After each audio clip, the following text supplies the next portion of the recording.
Yeah. Sean, what's up? Stigmatism, man, what's up?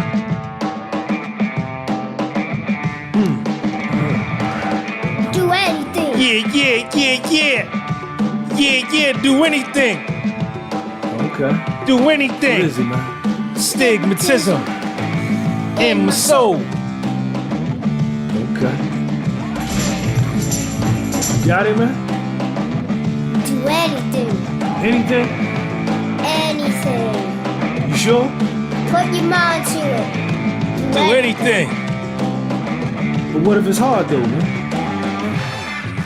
If it's hard, It's gonna be hard. if it's easy, it's gonna be easy. It's all about what you think. Okay, I can dig that.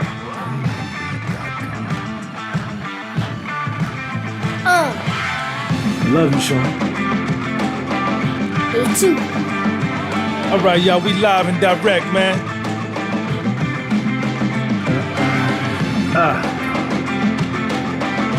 Stigmatism in my soul, man. Window cleaner with soul. You see it, you hear it. Dopest channel.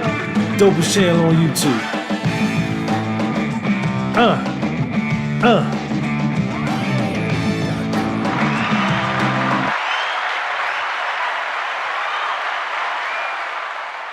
Yo, David, what up, man? What's going on with you, man? Appreciate you coming through. Got a great show for you today. This is the Starting Over from Scratch series, show, whatever you want to call it. And on this particular series, what we try to do is we try to, we don't try to do nothing. We do shit.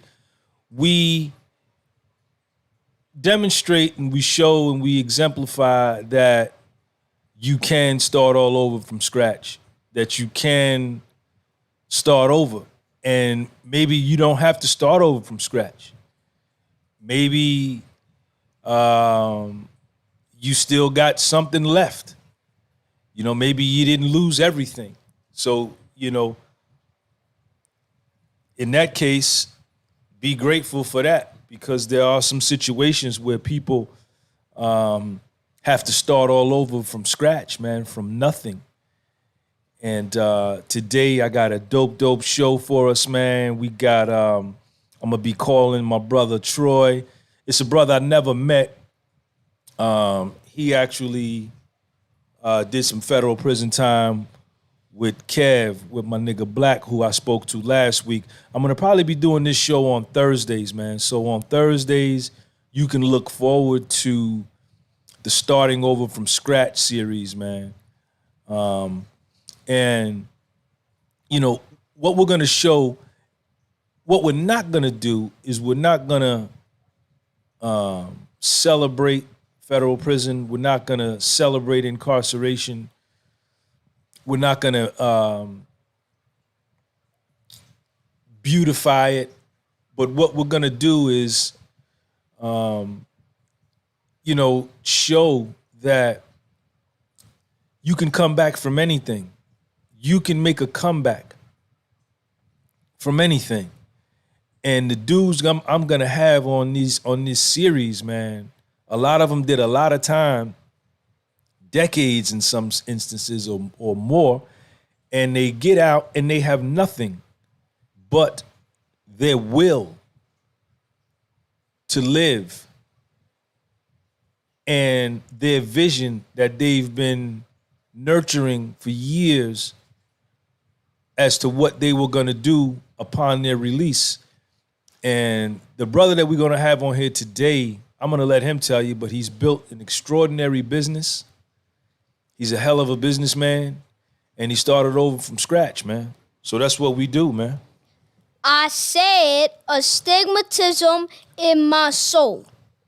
Nigga got that motherfucking fed look.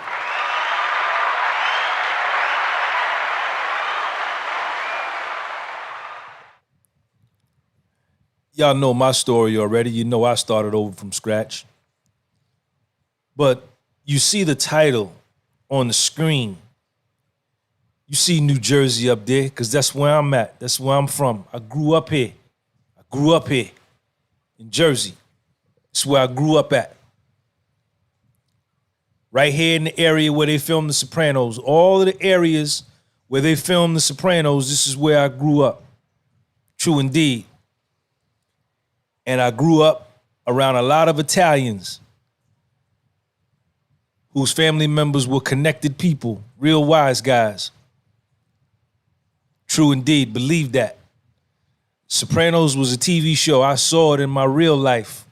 I know what they look like. The pain, the failures, the setbacks, the pain, man, that deep pain, man, that dark, dark pain that won't go away. Day after day, week after week, it won't go away. And the failures that you can't get out of your head, that you keep rehashing and reliving and regretting, are necessary equipment for you to make your comeback.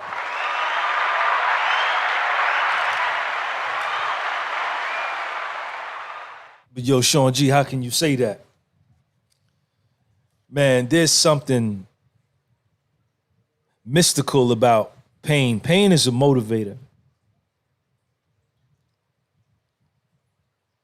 And pain is how we learn. Pain is how we learn. When you go through a painful situation, you don't never forget that. The memory may be distant and it may fade, but you'll never forget it because you felt it. Bass, why? What up?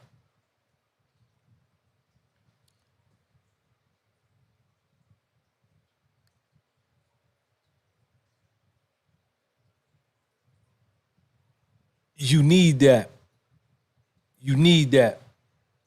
Them down days, man, them heartache days, man. Man, you supposed to learn something from that, man. It's gonna teach you something. And you can't learn it no other way but to go through that pain, man. If somebody told you about it, if you read about it, if you witnessed somebody else do it, it won't be the same as when you go through it yourself.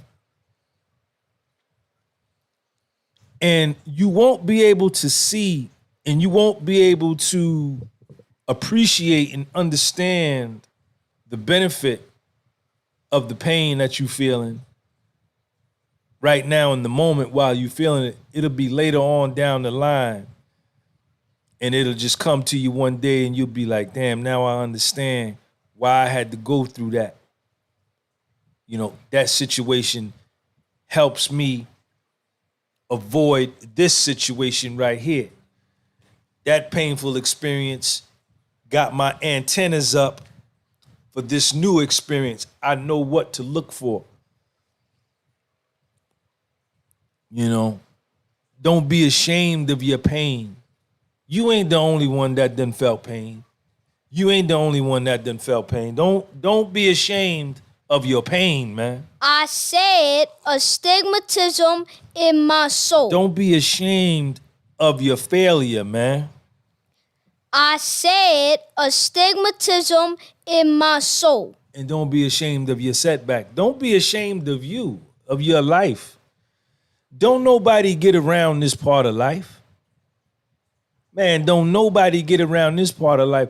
Nobody is gonna come through life unscathed without some whelps and some fractures and some mental punctures, right? And some spiritual contusions. Some real psychological bruises. Self-manufactured and some just on the humbug of being in the wrong place at the wrong time. And you even got to learn from that. You know, but you need that, man. You need that so that you can learn. I know it hurt, man. I know that shit hurt, man. I know you mad. I know you angry. I know you embarrassed. You're humiliated and all of that, man. But you need that at this particular moment. You right where you supposed to be so that you can learn. And I know you don't understand it. And I can't help you understand it from behind this microphone over here in Jersey and you over there. Even if I was there in the room with you and was talking to you, I couldn't help you truly understand it. All I could do was listen. But you will, as you keep living, come to understand why you went through what you went through and how it's going to benefit you going forward. Yes, you will. Yes, you will.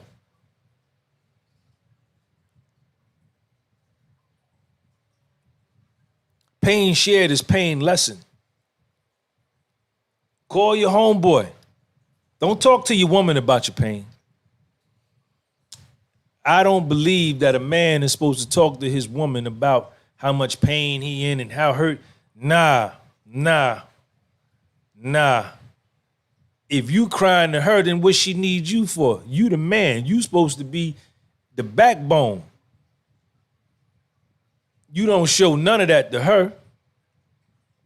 You call your man homeboy, your tight homeboy, you share that with him.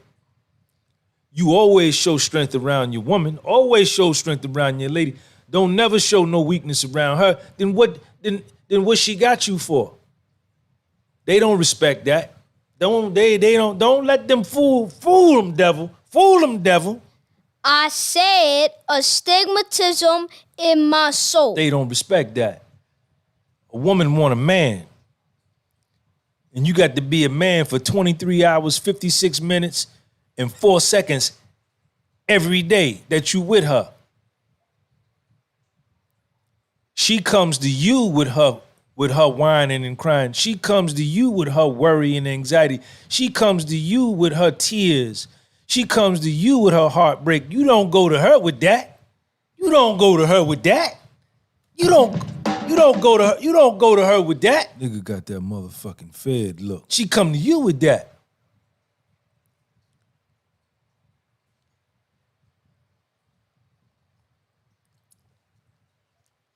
The failure, you gonna learn from the failure. You gonna learn from the failure. Right here in New York. You know where New York at? You been in New York before?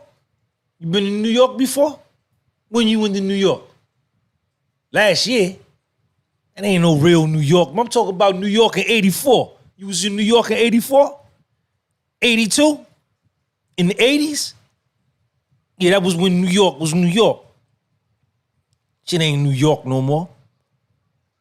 The Macys store on 34th Street between 6th and between 6th Avenue Americas and what is that? That's not 5th. Yeah, 6th and 5th, right?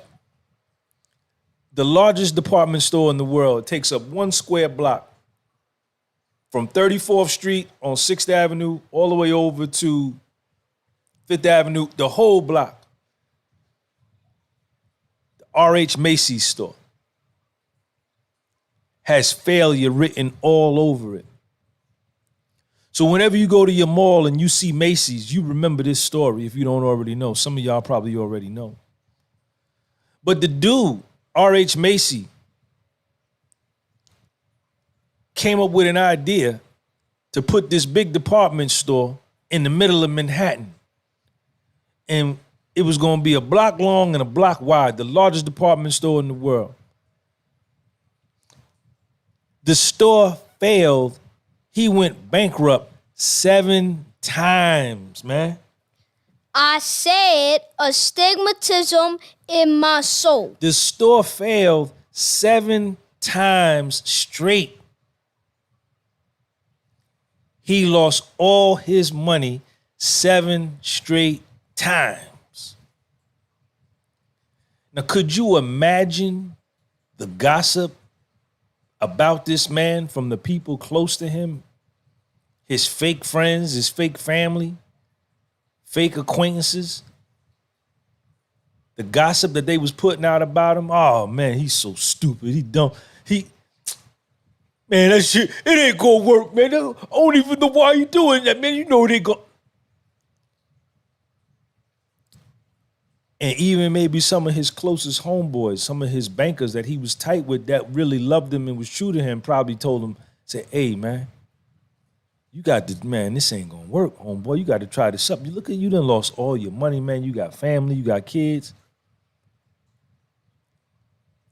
The store failed 7 times.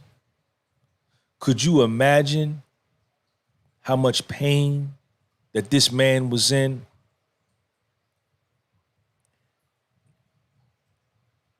After the first time, he was in pain. But could you imagine that after the 3rd and 4th time, the amount of pain and depression this man must have been in? It failed 4 times, man. Even you got to be asking yourself, like, yo, is this really gonna work? But this is what I admire about this man. Check me out, man. Check me out. I said Check me out. astigmatism in my soul. Every time that nigga got knocked down, that nigga stood back up. Check him out. Check him out. He stood back up. Yeah. He stood back up. He stood back up. Astigmatism, man. Do anything. Tell him, Shaw. Do anything. You heard him. You heard what my son said.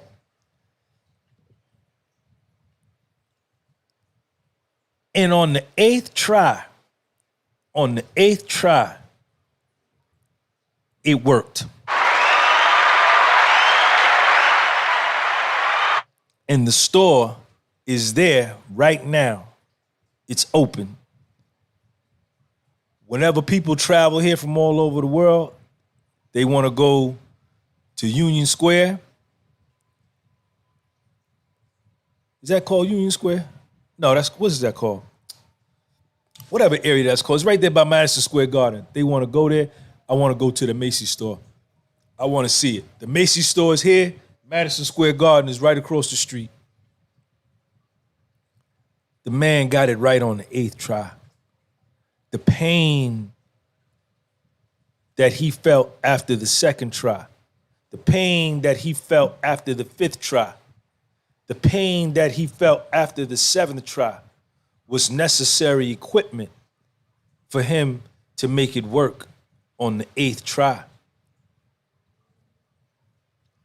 What he learned in that pain, nigga got that motherfucking fed look. He learned 7 ways how it wasn't gonna work. So even in his failure, he got information. He got knowledge.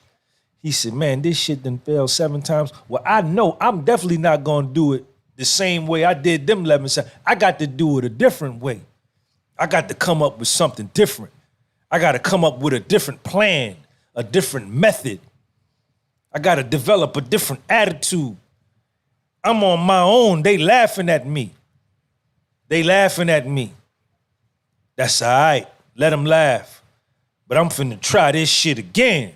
I'm finna try it again. Yeah. I'm finna try it again. Show 'em what's up. I'm finna try it again. And that's what you got to do. All that crybaby shit. I don't want to hear that. I don't want to hear none of that.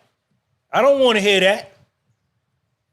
You can talk to me. You tell me a little bit about that. I want a little bit about your pain with sure I feel like this here and that. But after that, I wanted you to start telling me some solutions, man. I want you to start verbally detailing for me what you gonna do to change. What changes you gonna make. I want you to start telling me how you gonna approach it differently. I want you to start telling me what you learned. I'm gonna be there. You come rap to me, man, about your pain. I've been there. I understand that. But then at some point, I'm gonna have to get what you say. Hey, man, check it out, man. All that old crybaby shit, man. I don't want to keep hearing that. What you gonna do about it? What you gonna do different this time? Because insanity is repeating the same thing, expecting different results. But all of that is necessary equipment, man. All of that is necessary equipment. Y'all make sure y'all hit that like button. There's 28 of y'all in here. I ain't got but 19 likes. I don't even like that. Man, I ain't with that, man. Man, I got 28 people in here. I got 19 likes, man. I mean, what is that, man? Man, what is that? What is that? Get me right, man. Treat me right, man. If the bubble gum costs 25 cents, I give you a quarter, 25 cents. Give me the bubble gum. Even exchange, man. It's 28, 27, y'all. I got 24. This shit ain't even, man. It ain't right. But listen, thank you for coming. I'm finna get my man Troy on the phone. We're gonna take off and we're gonna have him talk about starting over from scratch. Tell us a little bit about his story.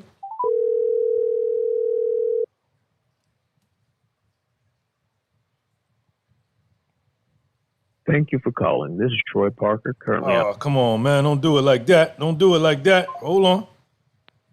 Hold on, y'all. We're going to get him. We're going to try him again. It went to voicemail one time. It didn't work. We're going to try it again. Thank you for calling. This is Troy Parker, currently. That's two.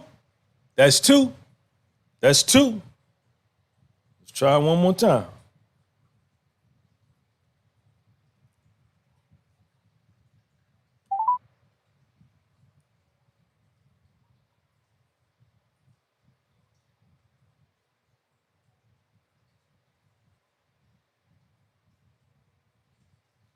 Thank you for calling. This is Troy. Oh, man. Come on, homeboy. Don't do it like that, man. Don't do it like that. Let's give him a minute or two, man. I told him between 2 and 2:30, so we got time.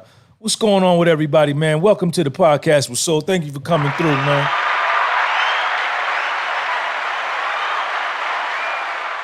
Y'all make sure you go subscribe to my Patreon channel. The Patreon channel was Soul. The link is right there. If you want to get this hat and this t-shirt, GunbyPublishing.bigcartel.com. You see it.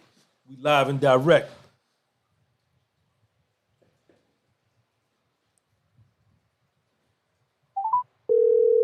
All right, here we go, y'all. Here we go. Let's see. This is the fourth time. We failed 3 times. Let's see. Hello. Yo, Troy. Hello. Hey, how you doing? Hey, Troy, what's going on, man? Sean G, man. Nice to talk to you. How you doing? I'm doing pretty good, man. Listen, man, I got you live on the air. We on the podcast with Soul. I want to thank you for making yourself available to come on and talk a little bit about your story. Kev, I already knew about you, man, before you even knew about me, because my nigga Black, when you call him Kev, you know him as Kev. I know him as Kev, but he used to talk about you all the time at Morgantown, man. Oh, okay. All right. I appreciate you having me on. Yeah. Now, Troy, listen, the name of this series, of this segment that I'm doing on my channel is called Starting Over from Scratch. And,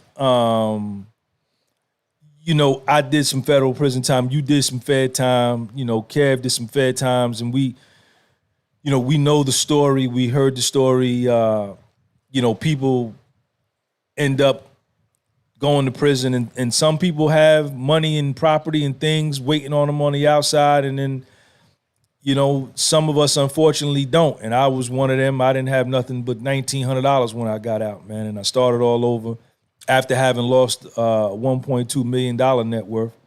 And you know, I started all over from scratch, and I'm fighting my way back, and you know, I'm here, man. And you know, I kind of just wanted to talk to you a little bit about your story. Now, where you from, Troy? I'm from Cincinnati, Ohio. Cincinnati, Ohio. Okay. Now, how old are you? Right now, I'm 54. 54. Okay. What's your background? You got a business background? Or?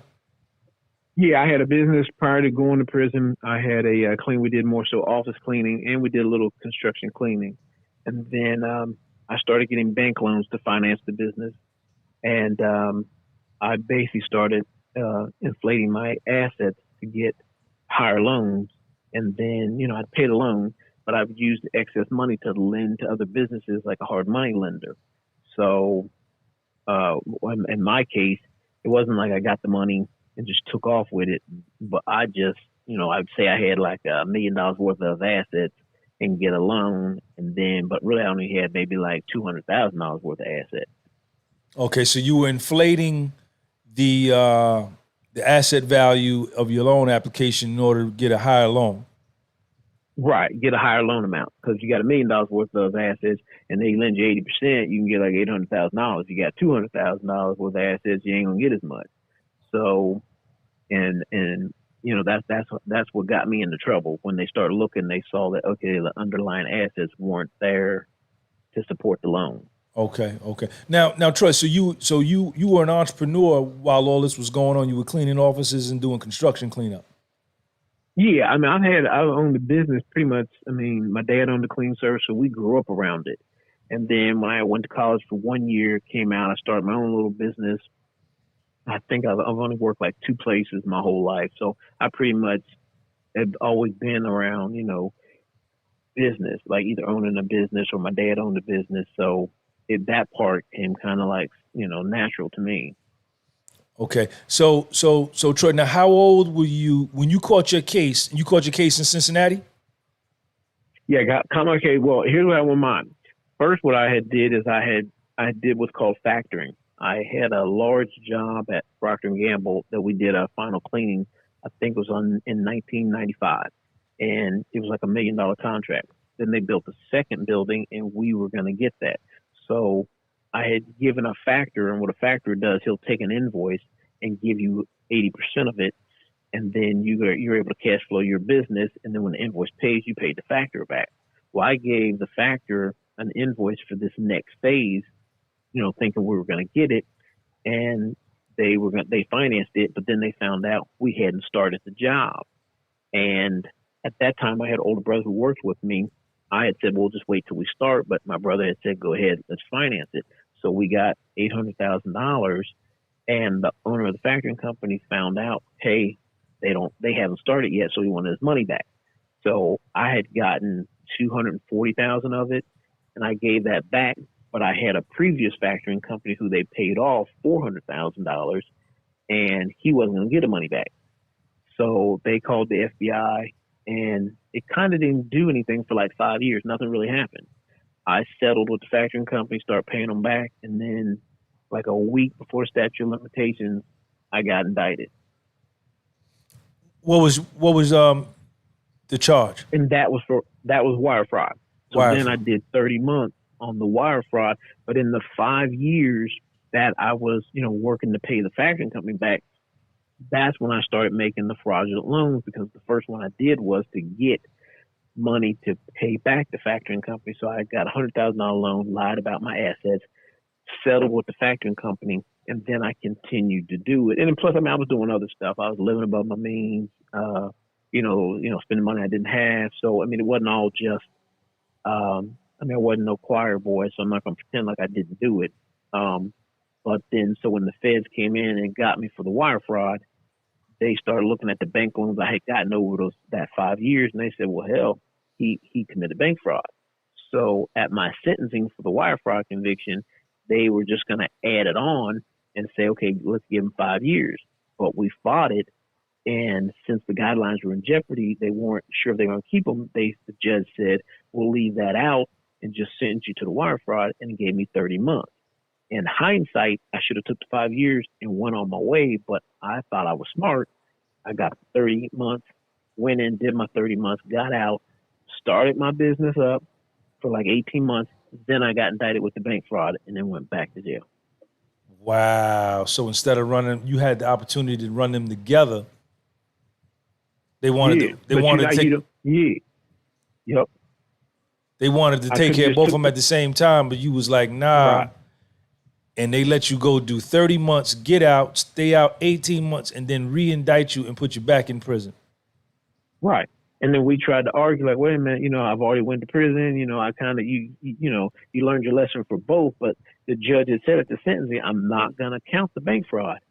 She's like, so you could be, they could, choose to charge you on that. But I'm thinking, okay, I'm cool. I'm smart. I done beat it. I mean, they didn't get to add it to my sentence under relevant conduct. And I should have just shut up, took it, and did the 5. And then I'd have been done with it. But I basically got 30 months, got out, started all over again, and then, fell again basically 18 months later. How much time they gave you on the second joint? 10 years. 10 years? 10 years. Because both times, you got to remember, both times I went to trial. Oh, you went to trial. I went to trial both times. So both times, I mean, it was, either you either cooperate, blah, blah, blah. And I went to trial thinking, okay, hey, they ain't going to be able to figure it out. And I should have learned from the first time. I should have just, said, okay, pleaded guilty, went ahead. And because, when I once went to trial, a lot of times you're going to get the max. Yeah. If you go to, so, wow. Why'd you go to trial though, Troy? I think that was the part ego, thinking I was too smart to get caught and just being, arrogant. Did they have everything? They had everything. They had everything lined up. All their paperwork was lined up. The feds. Yeah, I mean, they did. But you thinking, okay, I could this and that, and I try to. Sometimes I'll consult people who are, going through that process, and I'll tell them, most of the time, I mean, they pretty much got everything they need in line. And in my case, they did. I mean, I can't sit here and say like, oh, I didn't do it, or they did something dishonest. I mean, I did it, and I got caught doing it. Right. So on the 10-year joint, how much? What you did? 85, 8.5 years on the 10. Yeah, 8.5 years. 7.5 years because I got the drug program. Okay. Where'd you do your time? The first 30 months you did, where'd you do that at? I did that at Morgantown. Oh, you was at Morgantown the first 30 months? Yeah, I was in Girard Unit at Morgantown. That's why the kid went there. I knew all about it. Yeah. That's where I was at. I was in Girard Unit, man. Leahy was there when you was there? Yeah, no. I didn't meet him till I fell the second time when I went to FMC Lexington. That's why I met Kev at. Okay. All right. Wow, man. So now you do this 7.5 years. When did you get out? I got out in May of 2015. But when I did the 7.5 years, it was much different than when I did the first 30 months. The 7.5 years, the first, you go through the phases. First, you depressed.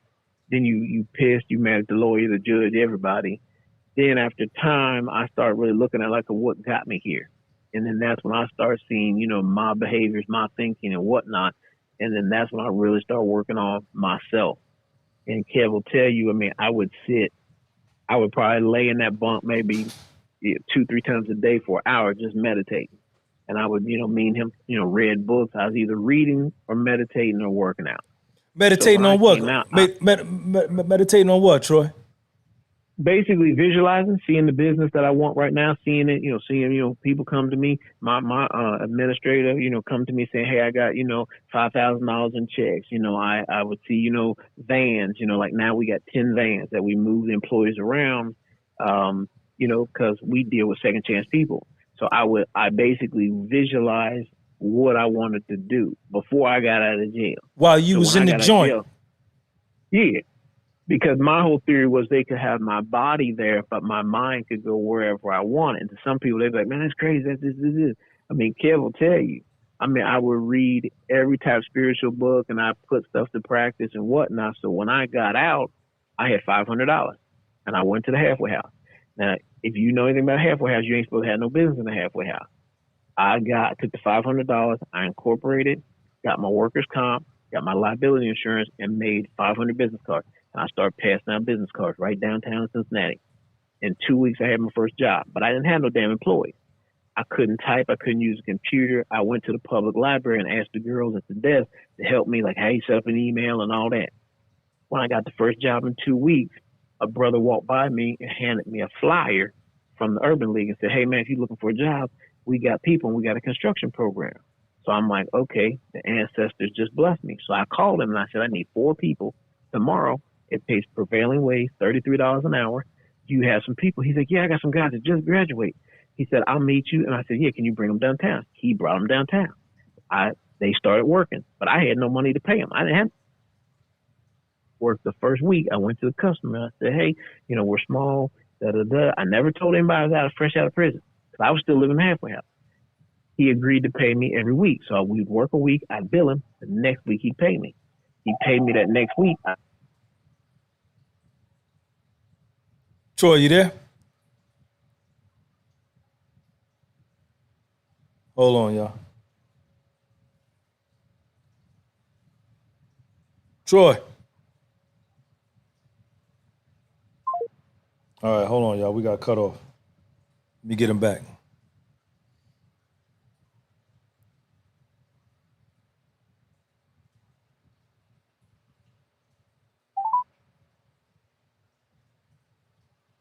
Thank you for calling.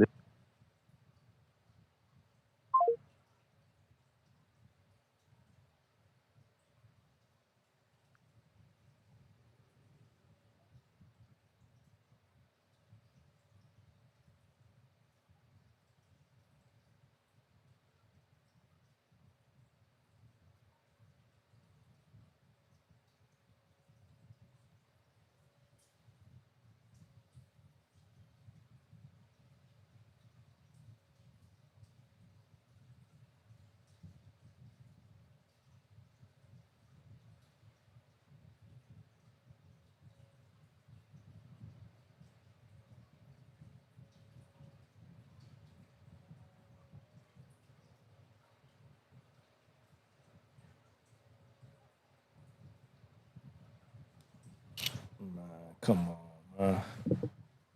What's up, man? Hold on, y'all. Stay with me. We're going to get it right. All right, there we go. Hello. All right, so Troy, you Sorry about that. That's all right.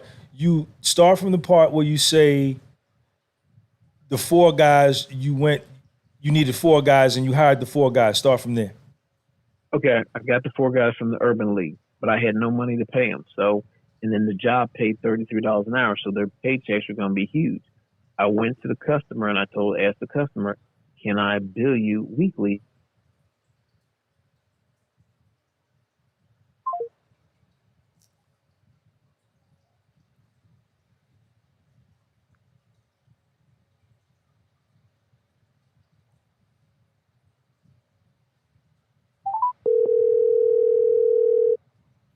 Hello. Yo, is that my phone or your phone? I don't know, because I'm sitting in one place. I'm just sitting here at my desk at my office. Okay. All right, go ahead. Okay, so I asked the customer, would he, pay me every week for a 2% discount? He agreed. So the next week I got paid. I paid my employees, and then I had $1,500 left, and then I went and bought a buy here, pay here card. And from there, the next 6 months, because I was in the halfway house, I'd leave the halfway house in the morning, at like 7 o'clock, grind, find jobs, watch the jobs I had, and, then come back around 9 o'clock, take a shower, go to bed. By the time I came out the halfway house 6 months later, I'd already done like $348,000. How long you was in the halfway house? 6 months. So, and I had a van. Like after 2 months, I had a van because a guy knew he leased me a van. So I had to get a driver for the van. And then I met a lady because I had to go to aftercare for the drug class. So I met a lady. Her name was Joy Fox. She was in the woman's halfway house. We met at this little drug class we had to take. And she knew how to do computers and whatnot. So she started helping me. So then she could get out her halfway house earlier than me because, one, she wasn't actually in it. She was on a bracelet. So she was basically able to go get the crew started. Then I came out at 7, and then me and her just ran it basically like that for the next 6 months. So she was fresh out of prison too? Yeah, she was fresh out of prison too. And then I got after 2 months, I got a little one-room office. So when the probation people would come up to check on me, she would say she was my boss. When her probation people, or not probation, halfway house people would come check on her, I was her boss. But basically, we were both living in halfway houses. Wow. So, But the thing was, is my goal was to have a business where I hired basically returning citizens. And that's basically what I did. But when I first started, everybody wasn't on all that second chance stuff. People didn't give a damn then. Then when unemployment got real low and people couldn't find people, people was like, hey, you got some people? And I would get people who, didn't have cars, wanted to work but couldn't get out to certain locations. That's why I've accumulated all the vans to move the people around. And that's what made it, because people knew, like, if you need people, he got them, because I went to people who, they think low-income people don't want to work. A lot of times it's not that. It's just they have obstacles. One is transportation. Two, felonies. Sometimes, people don't even have, like, bus cars to get nowhere. So we took all them little obstacles out the way. And if you want to work, we provided where you could work. So, Troy, you get out of Lexington with $500, man, out of prison after doing 7.5 years. Mm-hmm. $500. I had $500. My brother Mark, he had sent me some money, and I saved it till I got out. I mean, he'd sent it to me right before I got out. It ain't like I saved it 7 years. And I got out with the 500, and I had my little yellow. I had a yellow legal pad, and I had basically these were my goals. I'd pass out this many cards a day, and I wanted to do $2,000 the first month and go to $5,000 the next month, and then I had it stair stepped. Those were my goals. I blew past $5,000 within 2 weeks. I mean, I had made $20,000 probably in the first month when I got out. What? So, and then by 6 months, you were doing over 300 grand in business. Yeah, we had our deal. By the time I got to halfway house, I had lease purchased a house out in the suburbs. I had given a guy like $14,000 down on the house, and because I didn't tell nobody, everybody didn't think I had a place to stay. So when it came time for me to get out, they was like, "You got to tell us where you're gonna live." But I never said where I lived at, because I didn't want anybody to pull it up and look and be like, "Well, how the hell did you get a house like that?" So I had to wait till the last day, and then the probation guy said, "Hey, I need a place to come visit you." And then I told my probation officer, but I was out of the halfway house. But yeah, we had did that first year from May 15th of 2015 to the end of 2015. I did like $490,000 in the 6 first months year. of that period. I was in the halfway house. Yeah, it wasn't a whole year. It's only like would be what, May to December. 9 months. December, I think that's 9 months. 8 months. 8 months. Yeah. Wow. But I mean, the key was I had a plan. I didn't come out here like most dudes come out here and, they just want to find a female. That's their big thing. And then they get with a broad and then they move in with them. I didn't do none of that. I didn't even talk to a woman. It was like 3-4 months before I even started even thinking about a woman. I wanted to get that business up and going. Troy, how old were you when you got out of prison? I would have been 49. So you get out of federal prison at 49 Mm-hmm. with $500, and all the meditation that you had done while you were in prison, laying in your bed, visualizing your administrator bringing you these checks, visualizing the business that you were going to have, you got out and you made manifest, that vision manifested into physical reality because you got up and you put the work in. Right, because the vision, when you start visualizing something, then you're going to get ideas of things to do. You got to take, you do those ideas, you'll get action steps. Things will come to you. You got to follow them action steps. And then you'll see, it's like they call it like a bridge of incidents, because you're not going to know how you're going to get there. I mean, there's been times literally, and Kev will tell you, I'll have a payroll of $40,000, and I might have 10 of that 40. And I'd have to go to people, because most dudes was, fresh out the joint, be like, "Hey, I can't pay you Friday. I'm going to have your money, Monday." And then dudes would work with me because they knew, hey, he going to keep his word. So once I went from, 400,000 to $1 million to $2 million, I didn't have no bank loans like most people. Most people could go get a bank loan, have a line of credit. I didn't have none of that. But basically, based on the ancestors and pushing that and manifesting that success, things will happen that you don't foresee that'll get you to where you want to go. You just gotta, keep moving in the right direction. It's like I always use the Harriet Tubman example. When she was leaving the South trying to get to the North, she didn't know which way she was going. You just gotta keep following the story. You gotta keep going, keep moving. and you get there. And Sure. I always, when I get down or something gets behind, I don't have no money or whatever it is, I always think of Harriet Tubman and be like, well, shit, she went through a much tougher time than me. I can keep going. And I keep going, and sure enough, something will happen. When did you do your first million? I did the first million the next year, 2016. So within 2 years, you had did over $1 million in business. Yeah. And now It's where not nothing special. Oh, go ahead. now where are you today? 4 or 5 years in. Oh, we'll probably do like 4 million this year. Wow. This is dope, man. This is dope story, man. I mean, the thing is, people have to realize this. If you go into prison, and a lot of times the prison ain't a physical prison. 80% of people run around here and they're in prison, but they're prisons they put themselves in. If you change, Say that again, Troy. Check, y'all check. Hold on a second, y'all. Troy, say that one more time, man. Okay, 80% of the people you see are in prisons right now. They're just mental prisons, so they don't see them. And this prison has been built by things you were taught as a little kid, things you watch on TV, things your friends say, and basically you build a self-image, and that's how you see yourself. And you build a prison. And most people, you can't go any farther than you see that self-image is. If you come out of prison, you think, man, I'm a convict. I ain't going to be able to buy a house. I ain't going to be able to vote. I ain't going to be able to get along, blah, blah, blah. Then you never are. I never looked at myself like an inmate or anything like that. I just said, okay, hey, I have a felony, but I'm not a felon.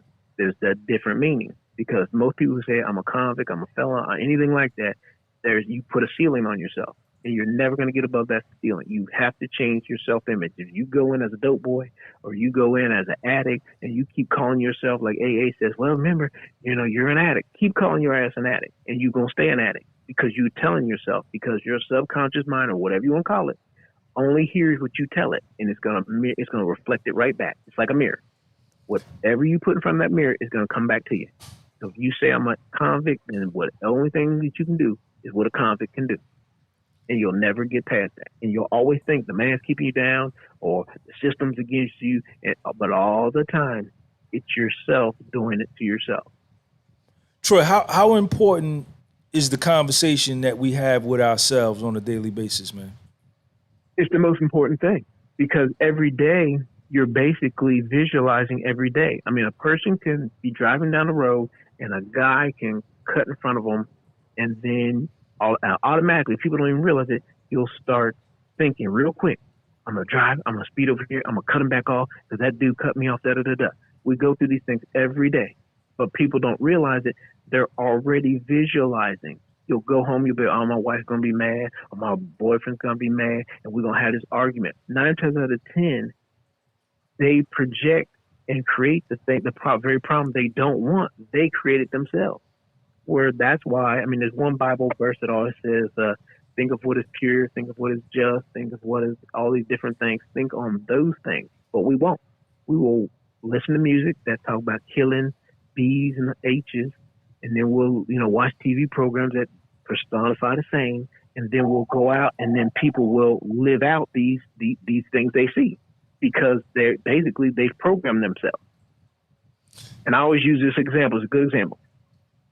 Every morning you get up, you put your pants on. You get up, brush teeth, put your pants on. You always brush teeth with the same hand. You put the same foot first in your pants. And you do the first part of your morning, probably the first hour of your morning, you do the same way every day, because you've been programmed that way since you was a little bitty kid.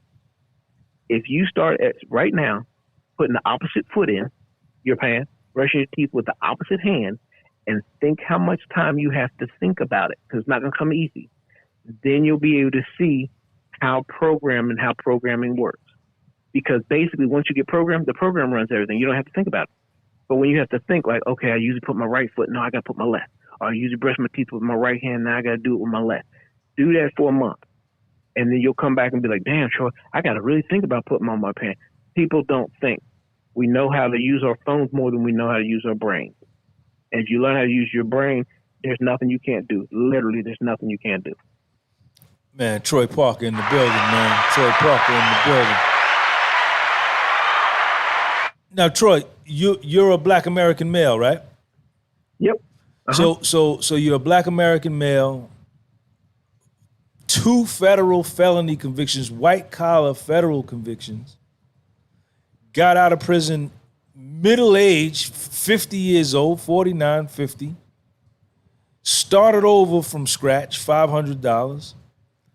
And 5 years later, you're going to be looking to do about $4 million in revenue this year from a business you started while you were in the halfway house.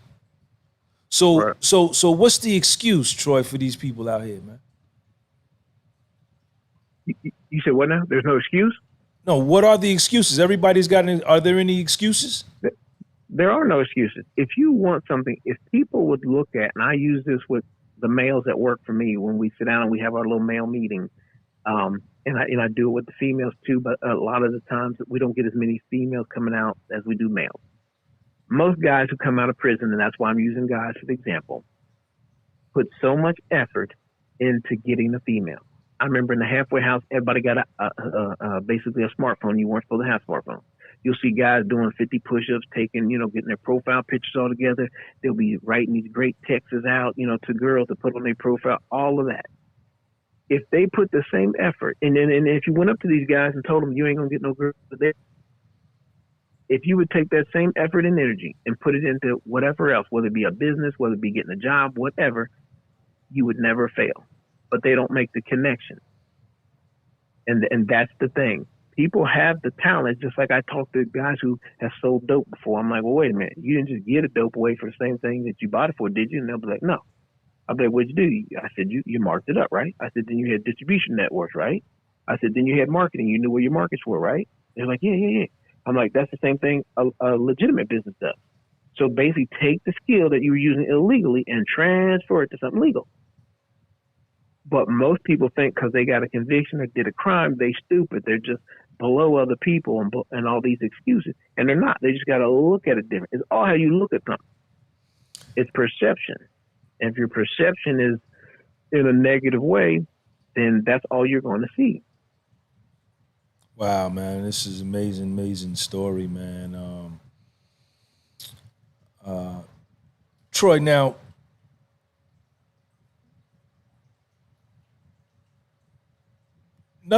prison, it isn't nothing that I would recommend for my son or nothing like that, or for anybody for that matter. But for me personally, there was a transmutation that went on inside of me at Morgantown that I wasn't able to accomplish anywhere else. And I actually came out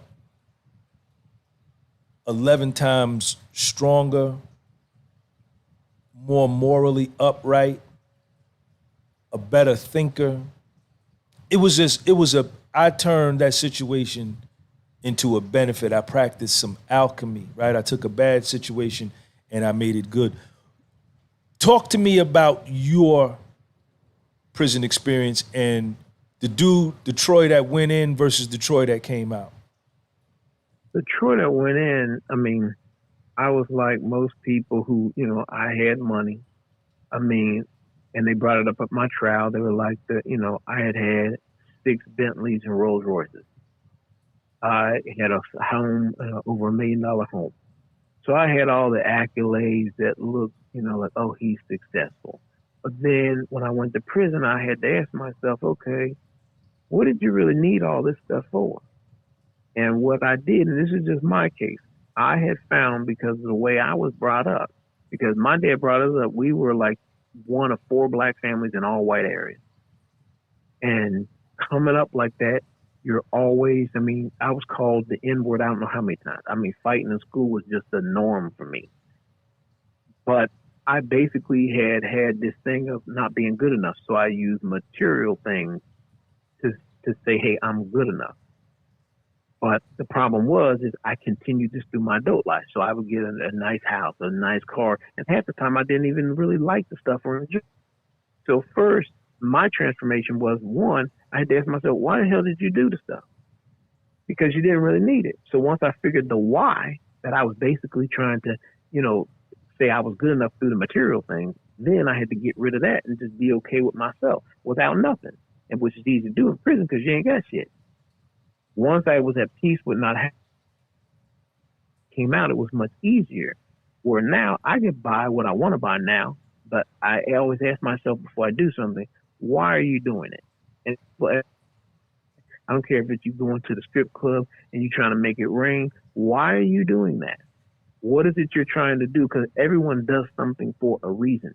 Know the why. And if you know the why, then the thing is then building up the discipline to say, you know, I don't care if it's eating chocolate cake. You're like, I'm feeling stressed. I want chocolate cake. Okay, what's another way that's healthier that you can, you know, de-stress yourself without eating the damn chocolate cake? Meditate. Well, if you don't know how to meditate, go learn how to meditate. But we don't do that. We want something instantly to make us feel better. So that's why people do drugs. They'll eat too many sweets, eat too many food. I mean, whatever it is, because most people have some type of addiction. And I don't just mean drinking or drugs. Sometimes it could be TV. It could be eating chocolate cake. It could be whatever. But my transformation came from really just getting down, writing down, like, why do I do what I do? And then looking at the real truth. I mean, of my messed up thinking. And then changing that thinking, that's what the real work started, because you had to start changing the thinking. And then once you do changing the thinking, you come out the other side a different person, because you start filtering your thinking through a whole nother level of insight where you didn't have before. You're like, oh shit, everybody does it, so I'm gonna do it. Everybody does, everybody smokes weed, so I'm gonna smoke weed. Everybody drinks beer, so I'm gonna drink beer. You start looking at it like, well, is this gonna get me closer or farther away from my goal? Well, it's gonna get me farther away. Then I'm not gonna do it. And then you go off. Hey, Troy, one of the people in the comment section in the live chat wants me to ask you, can Troy name some of his favorite books that motivated him? Probably one of the best books is from Ra Nefer, Amen Nefer. He's with the Sar Set, and it's called Medunater. There's 7 volumes. I mean, but they deep like little spiritual, but it's African spirituality. That's when Kevin will tell you, I read that a lot. He told me. But you can also, there's Laws of Success from Napoleon Hill, that's what he wrote before he wrote Think and Grow Rich. Both of them, they look like business books, but what he's really talking about is spirituality. He just clothed it in business talk. But the book really, I mean, you can sit there and study. I mean, sometimes I'll read the same chapter of a book for a month, and you'll get more and more and more. But Asar Set, Ron Nefer, all his books are good. One called Comedic Success, the Qigong, that's like Eastern, like energy movement and whatnot. That's something I did every morning. I did it when I was in prison. I still do it now. You do what every morning, Troy? It's called Qigong. Qigong? Qigong, yeah. It's what is like that? You'll make these different. It's basically it's Eastern technique of like you make these sounds, and the sounds and the positions affect different organs in your body. Like there's one for your heart, there's one for your spleen, one for your lungs. It's like that. It's kind of like a way of meditating, but you're basically moving energy through your body. So it's kind of like meditating, but you're making noises. Wow, that's deep. But if you look it up, Qigong, that's something I did. I did that all the time I was in prison. I still do it. Then the other books, all of Napoleon Hill's books are good. What was that first Napoleon Hill book you quoted, Troy, before the Think and Grow Rich? Oh, Laws of Success. The Laws of Success. Yeah, that's what he wrote first. And then he boiled it down because some of the people that he talked to didn't want him to let all the secrets out. And so he made then Think and Grow Rich. But you can get a bunch out of Think and Grow Rich. Then there's the one book is called, I think the guy's name is Wallace Wattles. And the book is called, I think The Laws of Success. So I got the book. It's, the other one's the 11 Laws of Ma'at. That's written by Ra Nefer. Now, the 11 Laws of Ma'at, that is basically the book I use to form my self-image, how I think. So, example, the first law is the law of Amen, and it talks about being at peace. And it talks about peace not when you get something. Like a lot of times people will get a new car and they're happy, and they're all happy when they get it. Then a month later, they ain't happy no more. So most people think happiness, joy, and all that, when they get something or you achieve a goal, that's when they get happy. Then that drops, and then you got to go get something else. So that way of thinking keeps you always going after something. Hey, I get the girl. Then you get the girl. Then it's like, okay, shit, now I got the girl. Now what? Then you got to find something else. You keep raising the bar. It's no different than a drug addict. The law of all men talks about being happy when you have something, whether it's your wife, your girlfriend, a new car, but then being at peace when either maybe you lose it or there's nothing new there to replace it. It's just having a peace that is within yourself, because most of us run from one thing to the next, to the next, to the next. Troy. But the 11th, I'm sorry. Oh, no, go ahead. Talk to me about cultivating self-esteem and self-confidence. Did you have it? Did you always have it? Did it take a hit when you fell and took your fall? Did you have to rehabilitate it in the joint? Self-esteem and self-confidence. Well, yeah, I mean, mine definitely takes a hit when you go into the joint because you're embarrassed and you lose everything. It's not until you really understand, and a lot of people might get it when I say it, but it's when you really understand and can experience where you see your value when you ain't got shit. See, most people are cool when they got money in the pocket, a nice car, a nice woman under the arm, or male, whatever it is. Check them out. Check them out, y'all. Troy just said self-esteem and self-confidence is when you can see the value in yourself when you ain't got shit. Check them out, y'all. When you can see the value in yourself when you down in the dipsy dumpster. Go ahead, Troy. Right. Because when I came out of prison, and that's why after it came out years later, when people found out, once, the senator helped me with the PPP and whatnot, people are like, I never would have thought you were in prison, because I never carried myself like that. Because the value of me was in me. It wasn't because I had X amount of dollars in the bank, or I had a beautiful wife, or I had a nice car. But most people, that's why most people kill themselves. You hear people kill themselves. Oh, he lost his job, he killed himself. Oh, he's going to lose his house, he killed himself. Because their identity is tied to the stuff. Like most people, first thing they tell you when they meet you, hey, yeah, I work at XYZ company, or I'm a data programmer, or I'm a bank, I'm an executive. That's how they see yourself. But what you truly are, no one can even see it, because what you truly are is that which sees everything that's going on outside of you. And that's hard for people to get, because most people think, okay, I'm a body, so that means I'm this body, and that means I'm a banker, or I'm a black man. I mean, what I'm truly am is just in a black man's body. And the way I explain it to people be like, what the hell are you talking about? But have you ever been in a movie, watching a movie, and you get into it, like Get Out, and then you get to a scary part, and then something happens and you jump? Okay, what just happened then? Basically, your consciousness, what you truly are, goes into the character you're watching, and then you now identify with that character. And so when he jumps, you jump. But people do the same thing every day. People become unconscious and jump into things, like they'll get into an argument, and they don't even realize it's going on. But basically, the true thing that you are is actually just consciousness. And we throw our consciousness, whether it's a scary movie, that's just a good example I use, because people will be like, what are you talking about? But people do it all the time. They'll get involved in a song and they'll start acting out the song. And at that moment, you throw your consciousness into something else, or someone's telling you a sad story, you'll start getting down and be like, oh, they lost this. Oh my God. Now you've basically woven and become like them.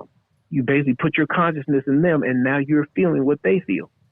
And then then when it's over, you pop back to yourself. So what about self-confidence though, Troy? Talk to us about that. Self-confidence, because I got a lot of young dudes that subscribe to my channel. They follow my page. They're in their 20s, and self-esteem and self-confidence is a problem for some of them, man. Confidence in self, man.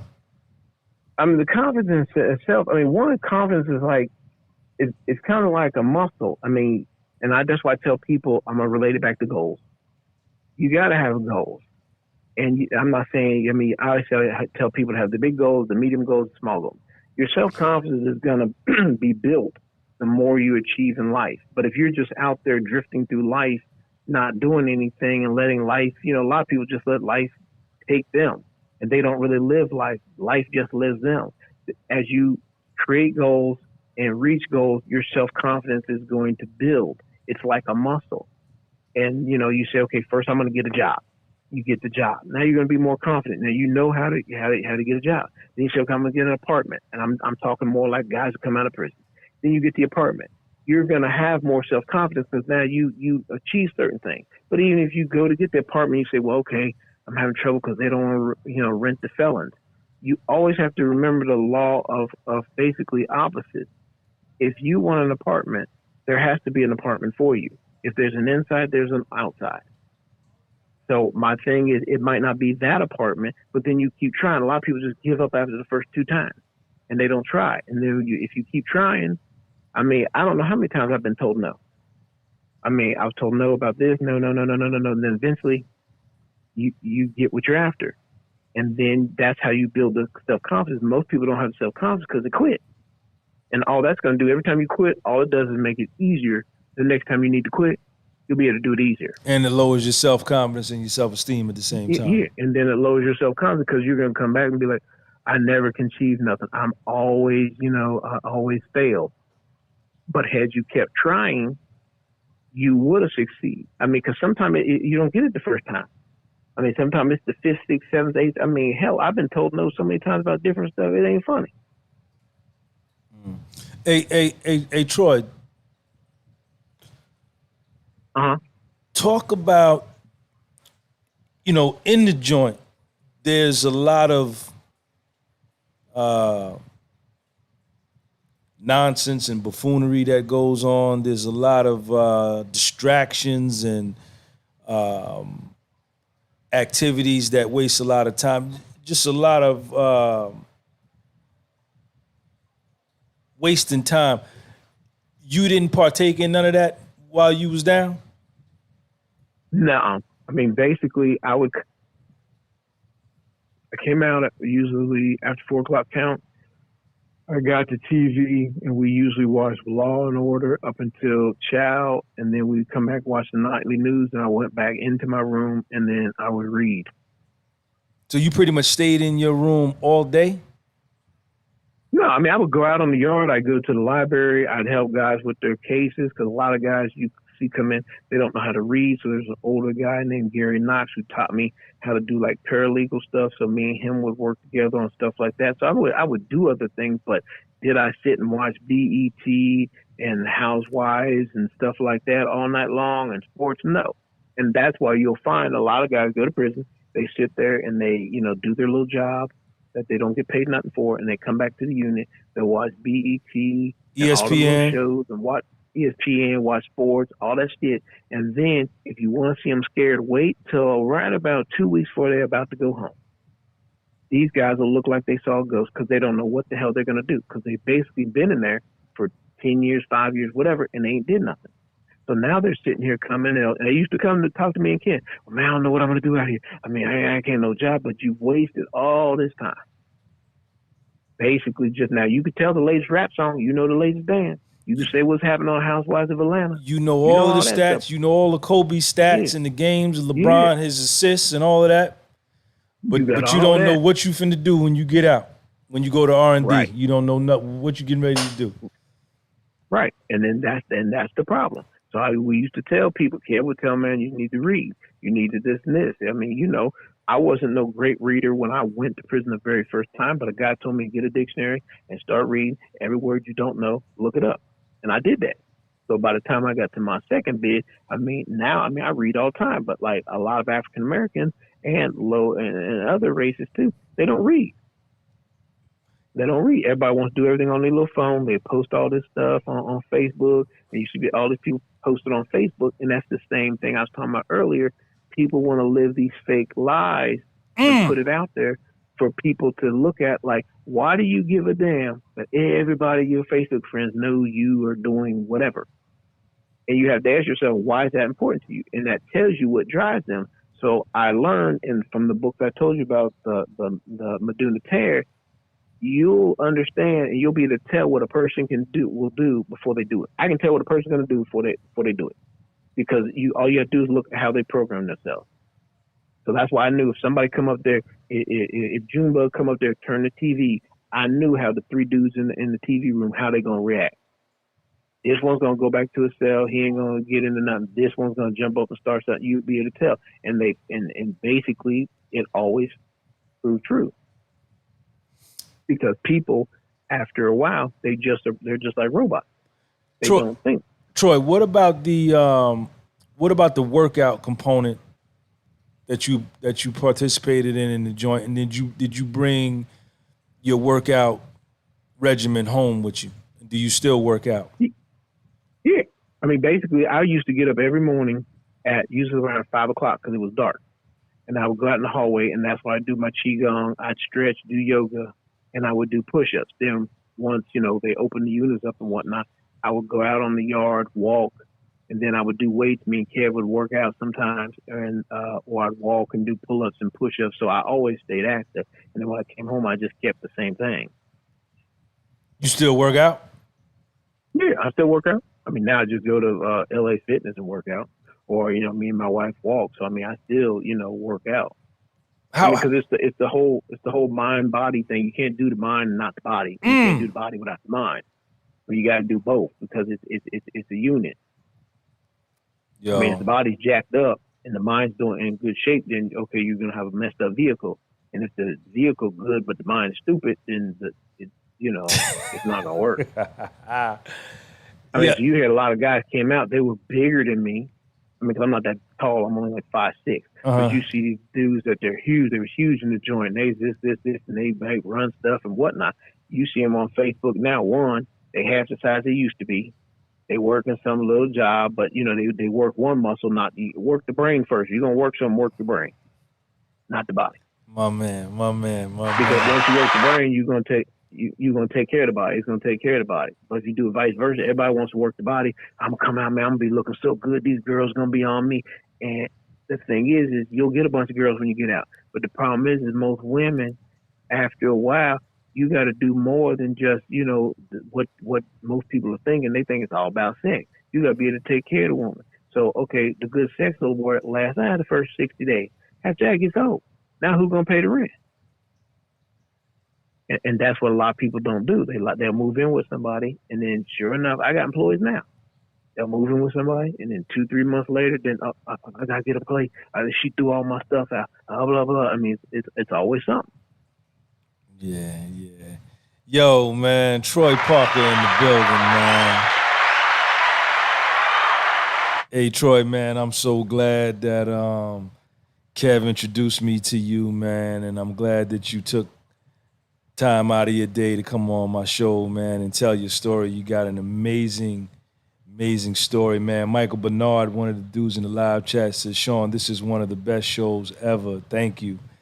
Oh yeah, I appreciate you having me on. I mean, but I try to tell people, I don't care where you are, whether you're going to go into prison, coming out of prison, you ain't never been to prison. The whole thing is, one, you have to look at your self-image of yourself, how you see yourself, and then put it on a piece of paper. I mean, I had to write this stuff down. I got tablets full of it.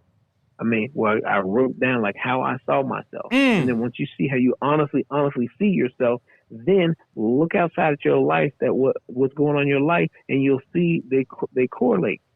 You're not gonna, if you think terribly of yourself, if you a liar, if you are cheating, doing this and that, your life is gonna you can only picture what you're doing and thinking inside. And if you want to change it, then you got to change the picture. And how you change the picture is you start saying, okay, if I don't want to be, lying, cheating, or whatever you're doing, what's the opposite? What is it you do want to be doing? And then you write that out. And then you have to start seeing yourself doing them things. And when I say visualize, it ain't no long-ass visualization. I mean, sometimes you could just be like, okay, I keep cheating on my girl. And then say, okay, you don't want to cheat on your girl no more. Then start looking at scenes where you see your girl and you can, you can honestly look at her and say, it's really good, not cheating on her or being faithful to her. It really feels good to be faithful. A little 5-second thing. And then see see yourself standing there looking at your woman, your wife, whatever, saying to yourself, it feels really good to be faithful. And you're just feeling it inside.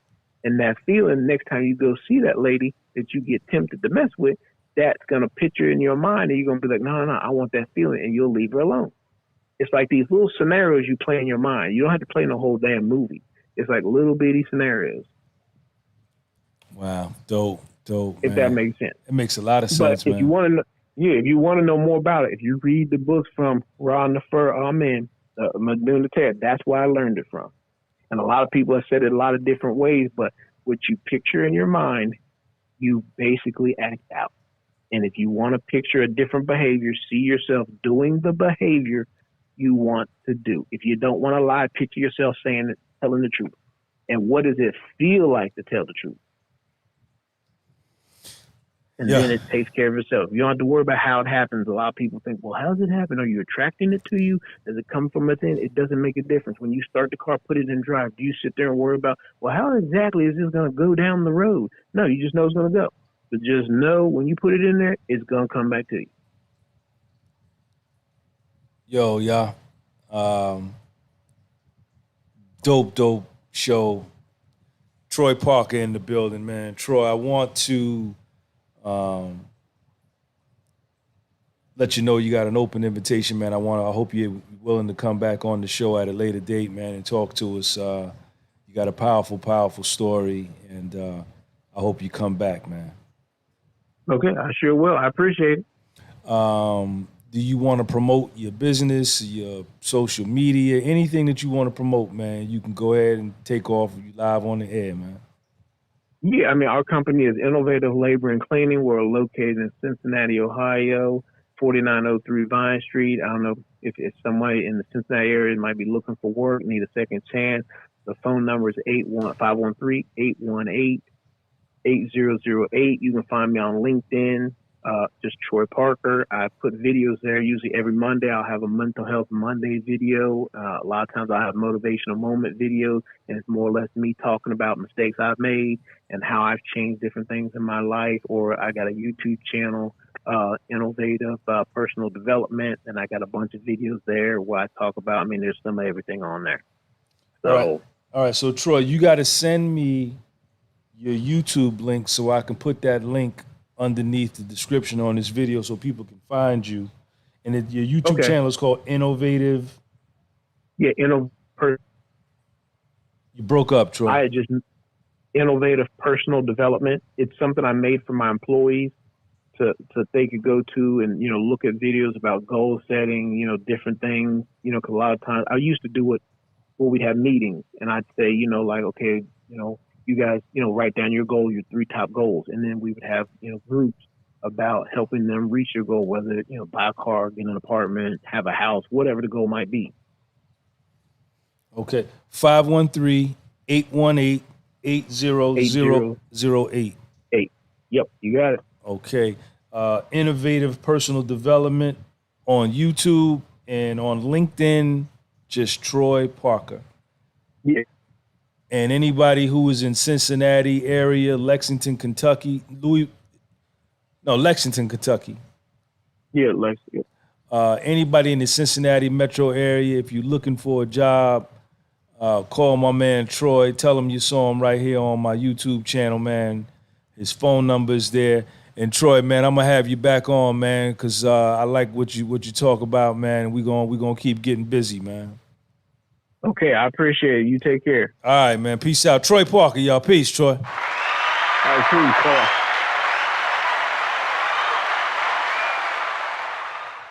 Hey, y'all, man. My cup is full. My cup is full. That was a dope conversation. And it just reaffirmed to me, and it just confirmed to me some things that I had already knew, about myself, and everything that he said about what he did while he was in prison, as far as his meditation and him envisioning himself in a certain situation, in a certain certain circumstance of success, and then really examining himself on a deep level, man. I did all of that, man, and it works. It really works. And you don't have to go, oh man, excuse me, you don't have to go to prison in order to do it. All you really got to do is go inside yourself, and you can do it that way. Awesome show, man. He talked a lot about the self-perception, the images. How do you see yourself? How do you perceive yourself? These are things that are super important. And if anybody who follows my channels, my Instagram, follow me on Instagram at Gunby Publishing or at Sean G. And on my YouTube channels, you constantly hear me talking about how we view ourselves, man. How we see ourselves is so important. It impacts every area of our life. It impacts our thoughts. If it impacts our thoughts, it impacts our behaviors. If it impacts our behaviors, it impacts our circumstance. And it just continues and continues and continues. Dope show, man. Sean G, man.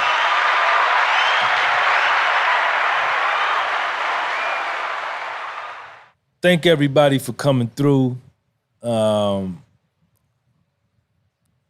you want to reach out to Troy, man, all his stuff is right there. His number's there. Tell him you saw him on my channel. And, reach out to him, man. But I'm gonna shut it down. I had a great time here chilling with y'all today, man. Troy really put it down. And I'll probably catch up with y'all. I'll probably come on tomorrow, man. I don't know if I'm going to get down Saturday or Sunday. I might. I'm going to be working on my book this weekend. I'm going to be finishing up Volume 3 this weekend and getting ready to publish that. Please subscribe to my Patreon channel. It's $5 a month. You can pay $5 a month. You could buy for 1 month and then don't come back if you don't like it. Or if you want to buy for the whole year, you can pay $55 up front and you get it for a whole year.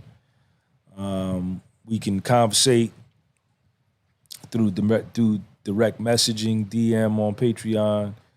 And I put some good content up over there, man. So support the platform. Subscribe to this channel, please. Share this video. If this video moved you or touched you anyway, if you know anybody that's been incarcerated or just coming home from prison, send them this video. Send them this video and tell them to check it out, man. And I'll see y'all on the next go round, man. Sean G. Peace.